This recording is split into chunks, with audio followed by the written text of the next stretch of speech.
Pedro, primeiro eu queria dizer que é um prazer conversar um pouquinho hoje com você.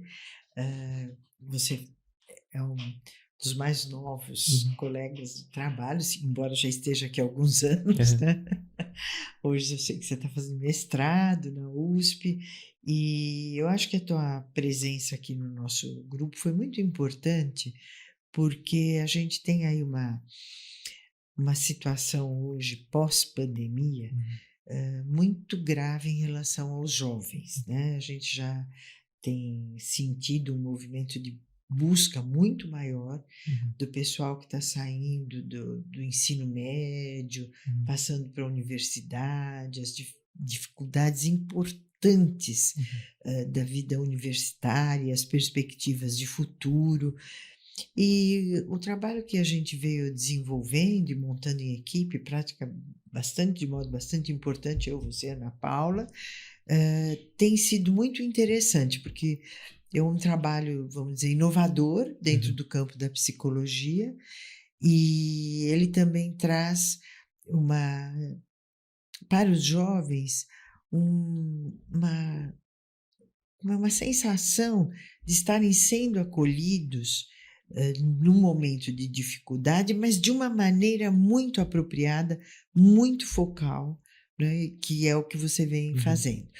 Então, esse projeto que temos desenvolvido, além de outros, né, Pedro, que você está trabalhando com a gente como psicoterapeuta, fazendo trabalho com os grupos de Ramã, enfim, tem várias modalidades que você já está inserido.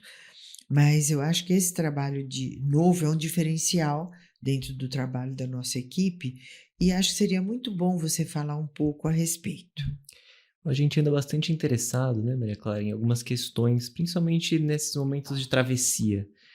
Como é que é para uma criança virar um adolescente virar um adulto? Como que é se posicionar e se organizar nas diferentes esferas da sociedade, né?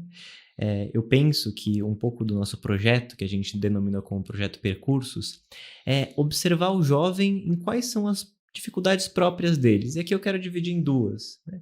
Tem as dificuldades mais propriamente subjetivas, né? Como é que eu me vejo? Como é que tô nesse novo momento? Né? Como é que eu era um aluno da escola e virei um aluno da faculdade, de um curso de especialização. Que muda isso para mim? E também das dificuldades intersubjetivas, né? Como que os outros se relacionam comigo, as expectativas dos pais, dos avós, dos colegas. Então a gente percebe que isso sobrecarrega de alguma forma os jovens, né? E principalmente quando a gente está falando desse cenário pós-pandemia.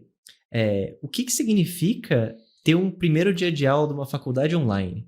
Né? O que significa ter um primeiro dia de aula de um terceirão online? Né? Então a gente percebe que essas instituições que a gente tinha, de alguma forma, se modificaram durante o período da pandemia, durante o período das aulas remotas, de forma que não dá para falar que a gente vive a mesma situação de antes. Então, esse é um dos temas que eu venho trabalhando no meu mestrado, de como que a gente sonha depois de tudo isso, né? Sonhar futuros diferentes, sonhar projetos diferentes. E acho que é um pouco a partir dessa curiosidade de o que dá para fazer com isso que mudou, né? Algumas coisas se perderam, algumas coisas ganharam, mas é um fato que os adolescentes hoje, os jovens adultos que acabaram de entrar na faculdade, acabaram de sair da faculdade ou acabaram de entrar num momento diferente da vida, como é que eles podem se reorganizar, se perceber quem sou eu, para onde eu quero ir e como é que eu coloco isso em ação. Esse propósito de vida, né, Pedro, hoje ele ficou muito esgarçado. Eu acho Uhum. que é uma palavra muito adequada, Uhum. no sentido de que anteriormente, embora houvesse todas as dificuldades de transição naturais entre os diferentes ciclos da vida, né, do Uhum. percurso de cada um em termos da sua trajetória, esse pós-pandemia ele trouxe uma configuração muito cega, vamos dizer, para os Uhum. jovens, né? Praticamente assim, os grupos sociais a que eles pertenciam também ficaram desestruturados, passaram a não conviver, não ter a Uhum. convivência habitual da juventude. Uhum. Muitos programas próprios da juventude foram Uhum. interrompidos totalmente. Quer dizer, o mundo mudou pós-pandemia, né? O que você falou, está trabalhando no seu mestrado.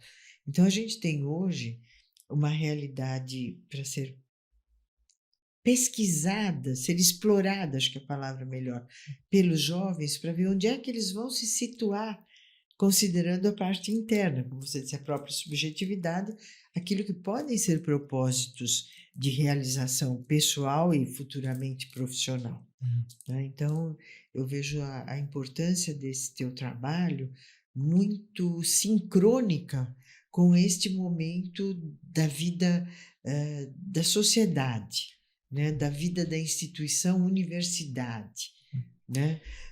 As universidades hoje estão também por outras razões, enfim, evoluindo no sentido de apoiarem mais os seus alunos, os seus jovens, né? Ajudarem a construir o que eles vão fazer no futuro. E ao lado disso, né, a gente tem um aspecto interessante que é a multiplicidade de oportunidades no mercado de trabalho e que a formação acadêmica é apenas um ponto de referência para um salto posterior que é qualitativo. Então, aí envolve muito o sujeito, muito a pessoa, né, nesse para onde eu vou. Porque em outras gerações, na minha e depois em outras futuras, após a minha, foi a mesma coisa semelhante, o leque de profissões era muito menor e muito mais, vamos dizer, afeto, vamos dizer, ligado àquilo que você fazia na universidade.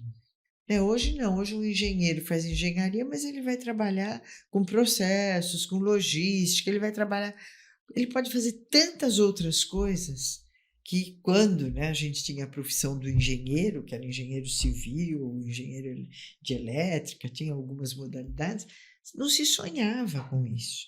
Então, não só houve essa questão, vamos dizer, pós-pandemia, né, do problema da pessoa ter se perdido muitas vezes dela mesma, né, do ponto de vista interno, como, vamos dizer assim, da própria modificação revolucionária do mercado de trabalho, porque com a inteligência artificial, com toda essa multidisciplinaridade de funções, então isso também acabou ampliando demais o leque de possibilidades e as pessoas têm muita dificuldade de se situarem nesse contexto.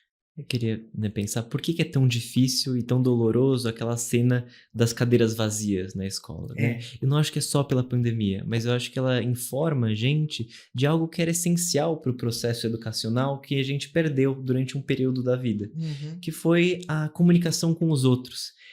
Decidir e se localizar frente a esse mundo tão complexo quanto o que a gente tem hoje, em que não tem uma correspondência tão grande, né, sobre o curso que você faz, a carreira que você vai desenvolver, a gente precisa ter um senso de comunidade, um senso de referência, de troca. Aí que a gente está falando dessa intersubjetividade, né, dessas trocas no coletivo. E aí a importância do projeto Percursos, da gente poder criar espaços aqui dentro da clínica, que também a gente estimula, que devem acontecer em outros lugares, mas para pensar isso, para ajudar o jovem que está se organizando, se localizando, né, no mundo de trabalho, no mundo da família, no mundo dos negócios, sobre quais são as decisões dele. Como que ele gostaria de viver uma vida que ele sente como valorosa. Porque muitas vezes a solidão, né, um dos problemas da nossa época, ela desorganiza, né, desinforma a pessoa e dificulta mais ainda, né, ela se localizar nesse ambiente. Vamos dizer, os percursos, né, o nome do projeto, eles quase se tornam atalhos de vida. A pessoa vê um pedacinho aqui, mas aquilo não dá uma consistência para ela de realmente um caminho, né? Então, há muitos atalhos, muitas informações, e essa falta da troca interpessoal, ela é uma questão grave hoje que a gente tem, né? Porque houve um desmanchar disso, né, Pedro? As cadeiras vazias, eles, é como se fosse um desmanchamento do grupo de pares, né? Porque a sala de aula tem muito essa característica, são os meus pares com os quais eu vou dividir muitas questões, né? Desde os estudos, do lazer, enfim, é muito amplo o contexto. Então, eu acho que a gente está num momento, vamos dizer, social, muito importante e eu quero te dizer que você é muito bem-vindo à nossa Muito equipe, a esse obrigado. trabalho que estamos construindo.